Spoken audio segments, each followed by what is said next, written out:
Kingsley Burrell. Justice for Kingsley. All rise. Kingsley Burrell, the Crown calls you to the dock. Be your testimony.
I am the co-founder of the Windrush Movement UK, find us online. I'm also one of the founding members of the Justice for Kingsley Burrell campaign.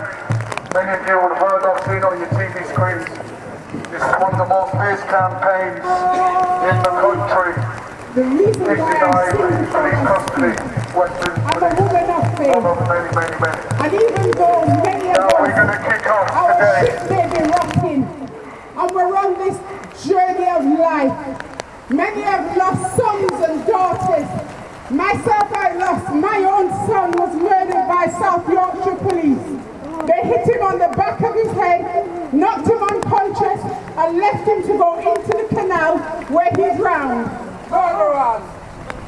He was just 24 years of age. Due to get married in months afterwards. For 10 years, I've had no justice.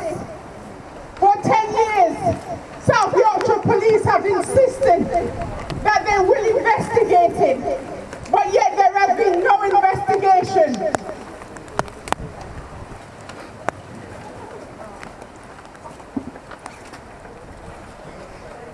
Go on.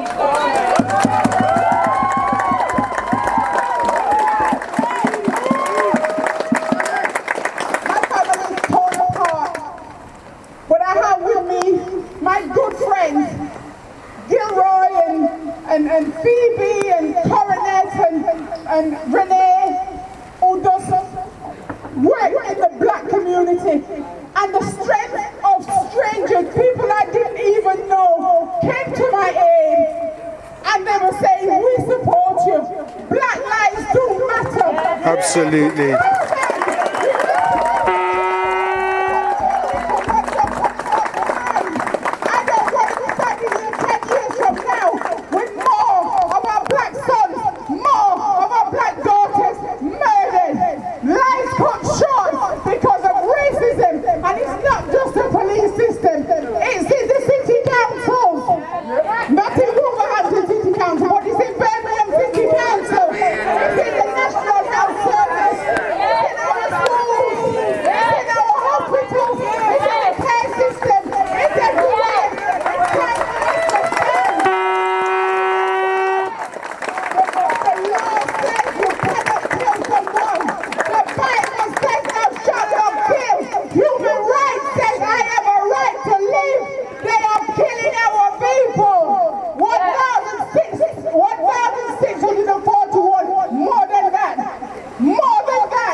He was the catalyst that is going to promote change.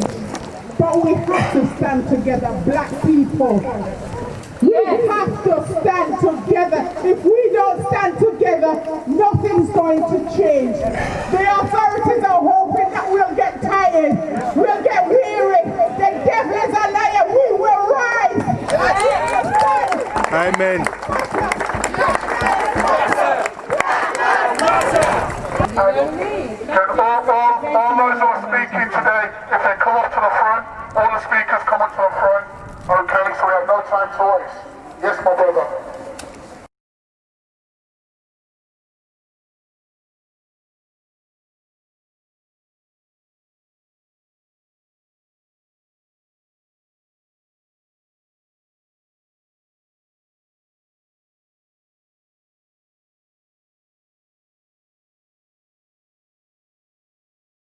I'd like to start by saying thank you to every single person who came out here today. I know that everybody here has experienced or experienced on the behalf oppression to someone that they know or themselves. Partially so may just be the same reason you're here today. So at a time when you or someone you know has been oppressed, you have all chosen to rise, and for that I can moderate every single one of you. Give yourself a round of applause.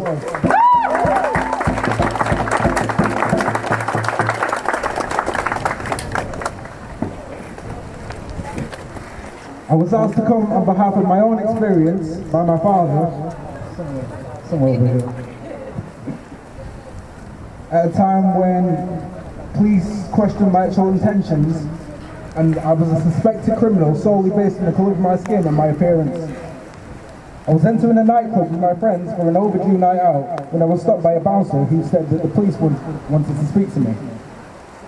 So I approached them skeptical, of course, because I had no reason to be worried, but I was thinking, why do you want to speak to me?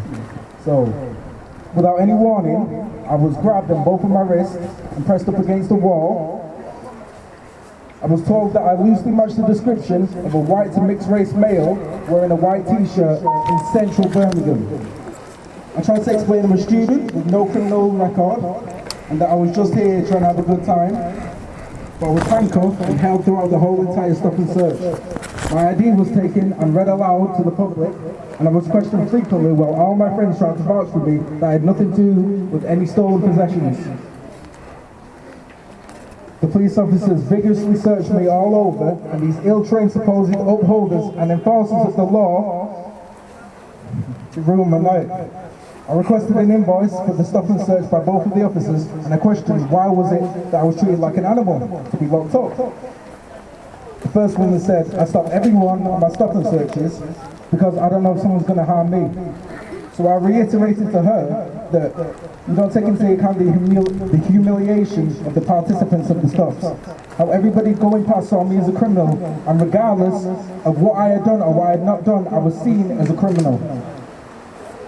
I asked the other officer, why was I handcuffed? He said, I was taller than him. Now take into account this man was 5'6" to 5'8". So it made me also wonder about the excessive intangible force that these officers withheld, being able to touch, search, detain and withhold anybody without any question other than their own opinion of innocence or guilt. These officers stayed outside of the club for the most part of the night, until one of the black bouncers said that I was allowed into the club and said, it's what we have to go through, but you have to keep your head held high. And even after all that, someone with the same height, build, and same colour t-shirt was stood in front of the police officers, and he looked at him with glints in their eyes saying, it couldn't be him, and of course, it was a white guy. This has happened to me all my life. I've been questioned, stopped, frisked. At the age of 10, I was stopped by police officers while me and my cousins were walking through his area and said we didn't look like we belonged in the area, which was followed by racial slurs by the same people who were supposed to protect me. I may not be 100% black, you might be able to tell. But I do know for any black person you have to be 150% just to match somebody barely scraping 90. I know there's a weight all of you carry on your shoulders every time someone crosses the street. Every time someone clutches the bag a little tighter. And any time someone uses the word we all know too well. People say it's not our fight, but take this into consideration. If I was to have resisted that night, I could have easily ended up with a knee on my neck. George Floyd was a man, father, brother, and most importantly, human, which I think is the main factor. And on behalf of black people, I speak because of my pain, because this is the only pain I know, but the root of this evil is the enforcement of systematic racism. This fight is against good and evil. Racism is a cancer to the human race, which we must eradicate for the children of tomorrow.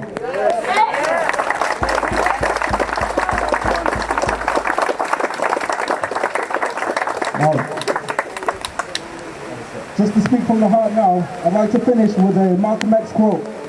It may be from the 1960s, but it definitely wouldn't hold today. You're not to be so blind with patriotism that you can't face reality. Wrong is wrong, no matter who does it or who says it. Rest in peace to George Floyd. Thank you for listening. Amen.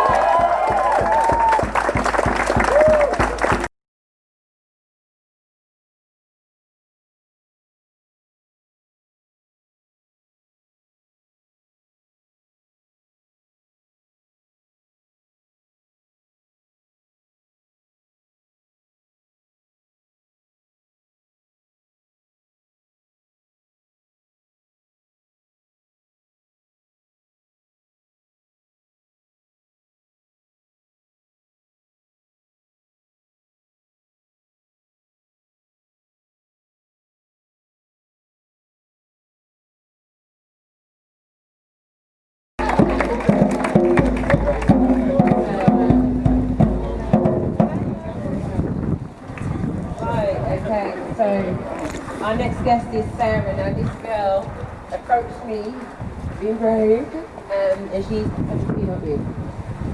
So there's a few things that she would like to say. She had a protest earlier on today for the same cause and brought people over as well. So thank you.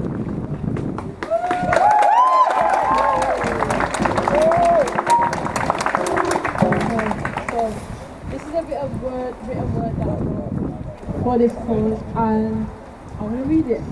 It goes, "This is a movement to be treated like a human. It should be a standard, not something you beg for or a nuisance. If you're white, let me tell you, you'll be alright. In a police situation, you'll be right.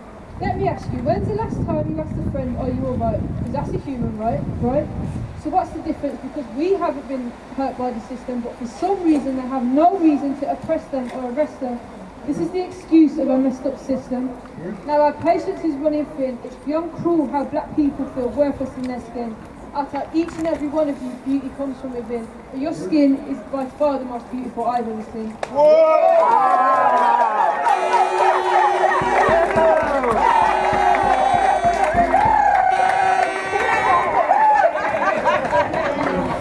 So I'm sorry to those who have lived life just trying to suffice because you're not right or you're not white. And anyone here who thinks this is right is just racist tapping into stereotype. So think before you speak because you wouldn't know their life until you taste it. I'll keep it plain and simple. Don't be racist. Amen. Tell you what to do. Yeah? Don't tell them how to teach your children. Because they're not getting taught properly at school anyway. And they're learning about their heritage. No! I wasn't taught nothing about my heritage at school. School! Are you taking anyway? Anyway, yeah, you see the system, yeah, I know about the system. Thanks for the clap, yeah, to get that. You see the system, yeah? The system is taking liberties with us, and they've been doing it for 401 years. No more. You're not sick of it? Tired. You're not tired? You're not angry? You don't want to do something about it? But do something. Don't sit here and just look at people. When you leave here, do something about it. Because if you're angry, what are you going to do? Look at your next door neighbour and say, "Oh, you alright, man?" That's not doing nothing. That now make it. Yeah? You see your next door neighbour who's paying his taxes. You see you're working hard. You see this man here working hard, paying all your taxes. What are you getting for your taxes, bro? This white man that's born up in this country, born here, you ain't getting nothing from the government, are you? Nothing. You're just like me now. You're feeling my pain now, yeah? Not quite, but you know what I'm saying, innit? Okay, so you need to do something. Yeah, I'm looking at this brother right here.